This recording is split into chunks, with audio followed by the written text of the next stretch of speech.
कुरुवंश की उत्पत्ति। कुरुवंश की शुरुआत राजा कुरु से हुई। वे इस वंश के प्रथम पुरुष थे। राजा कुरु बड़े ही प्रतापी, शूरवीर और तेजस्वी थे। उन्हीं के नाम पर कुरुवंश की शाखाएं निकली और विकसित हुई।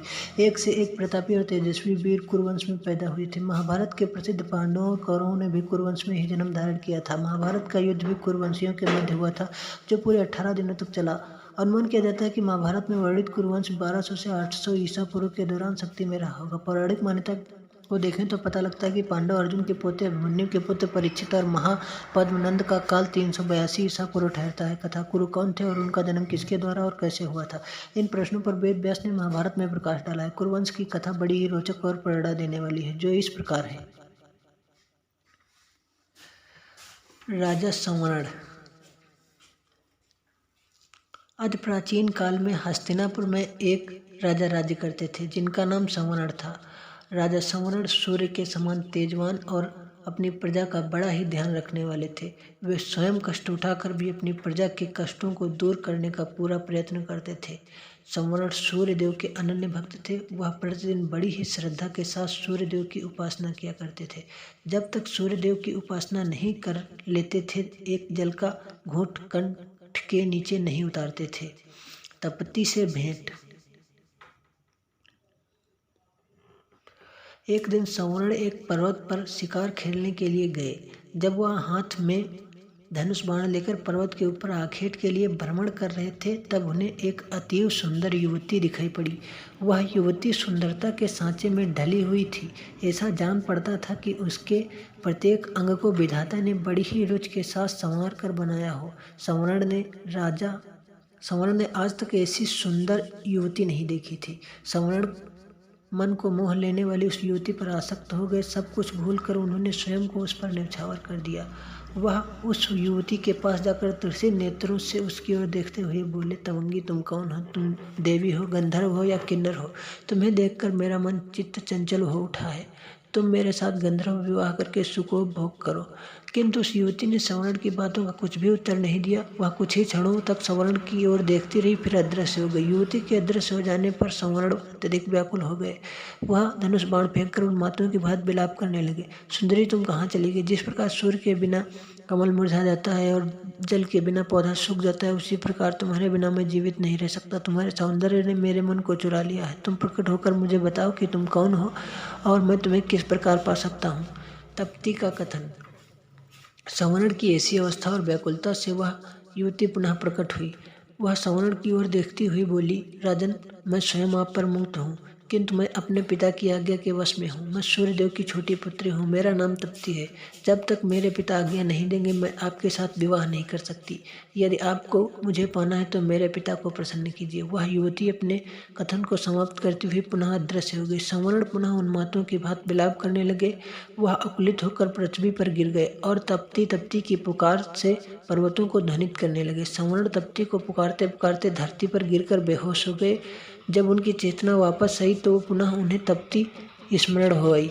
उन्हें तप्ती का वह कथन भी स्मरण हुआ कि यदि मुझे पाना चाहते हो तो मेरे पिता सूर्यदेव को प्रसन्न कीजिए। उनकी आज्ञा के बिना मैं आपसे विवाह नहीं कर सकती। सूर्य देव द्वारा संवरण की परीक्षा।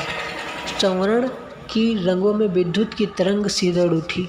वह मन ही मन सोचते रहे कि तप्ती को पाने के लिए सूर्य देव की आराधना करेंगे। उन्हें प्रसन्न करने में सब कुछ भूल जाएंगे। संवरण सूर्य देव की आराधना करने लगे। धीरे धीरे सालों बीत गए। संवरण तप करते रहे। अंत में सूर्य देव के मन में संवरण की परीक्षा लेने का विचार उत्पन्न हुआ। रात्रि का समय था। संवरण चारों ओर सन्नाटा छाया हुआ था। संवरण नेत्र बंद किए हुए ध्यान की मुद्रा में विराजमान थे। सहसा उनके कानों में किसी की आवाज आई, संवरण, तू यहाँ तप में संलग्न है। तेरी राजधानी अग्नि में जल रही है। यह कथन सुनने पर भी संवरण चुपचाप अपनी जगह पर बैठे रहे। उनके मन में रंच मात्र भी दुख पैदा नहीं हुआ। उनके कानों में पुनः दूसरी आवाज सुनाई दी, संवरण, तेरे कुटुंब के सभी लोग अग्नि में जलकर मर गए, किंतु फिर भी तू राजा संवरण हिमालय के समान दृढ़ होकर अपने स्थान पर ही जमे रहे। उनके कानों में पुनः तीसरी बार कंठस्वर सुनाई पड़ा, संवरण, तेरी प्रजा अकाल की अग्नि में जलकर भस्म हो रही है। तेरे नाम को सुनकर लोग छू छू कर रहे हैं। इस पर भी संवरण दृढ़ता पूर्वक तप में लगे रहे। उनकी दृढ़ता पर सूर्यदेव प्रसन्न हो उठे और उन्हें प्रकट होकर कहा, संवरण, मैं तुम्हारी दृढ़ता पर मुग्ध हूँ। बोलो, तुम्हें क्या चाहिए? तपती से विवाह। सवर्ण सूर्यदेव को प्रणाम करते हुए बोले, देव, मुझे आपकी पुत्री तप्ती को छोड़कर और कुछ नहीं चाहिए। कृपा करके मुझे तप्ती को देकर मेरे जीवन को कृतार्थ कीजिए। भगवान सूर्यदेव ने प्रसन्नता की मुद्रा में उत्तर दिया, सवर्ण, मैं सब कुछ जानता हूँ। तप्ती भी तुमसे प्रेम करती है और आज से तप्ती तुम्हारी है। सूर्यदेव ने अपनी पुत्री तप्ती का सवर्ण के साथ विधिवत विवाह कर दिया। सवर्ण तप्ती को लेकर उसी पर्वत पर रहने लगे और पत्नी को प्राप्त करने के बाद राग रंग में अपनी प्रजा को भी भूल गए। राज्य में अकाल। विवाह के बाद सवर्ण भोग विलास में डूब गए और दूसरी ओर उनके राज्य में भीषण अकाल पैदा हुआ। धरती सूख गई, कुएं और तालाब, पेड़ पौधे भी सूख गए, प्रजा भूखों मरने लगी। लोग राज्य को छोड़कर दूसरे देशों में जाने लगे। किसी देश का राजा जब राग रंग में डूब जाता है तो उसकी प्रजा का यही हाल होता है।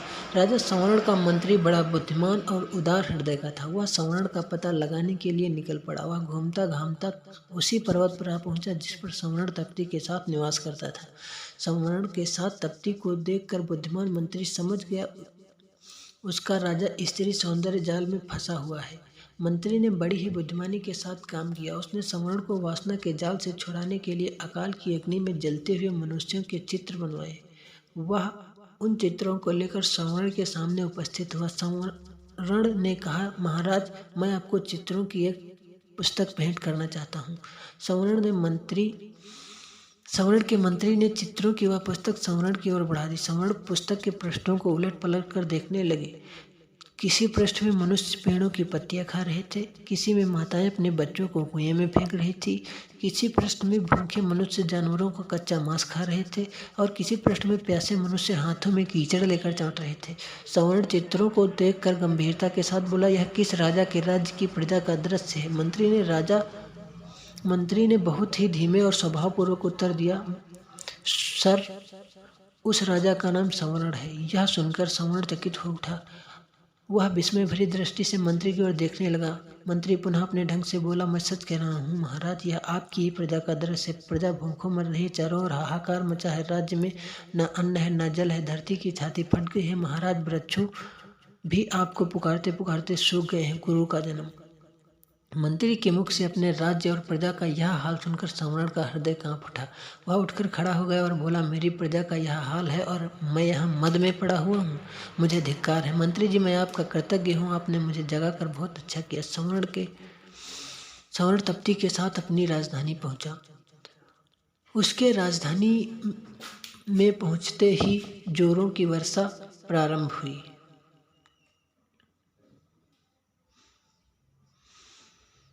सूखी हुई पृथ्वी हरियाली से ढक गई। अकाल दूर हो गया। प्रजा सुख और शांति के साथ जीवन व्यतीत करने लगी। वह सवर्ण को परमात्मा और तप्ती को देवी मानकर दोनों की पूजा करने लगी। कुछ समय पश्चात सवर्ण और तप्ती को एक पुत्र का जन्म हुआ जिसका नाम कुरु रखा गया। कुरु भी अपने माता पिता के समान प्रतापी और पुण्यात्मा थे। आगे चलकर उनके नाम से कुरुवंश प्रारंभ हुआ।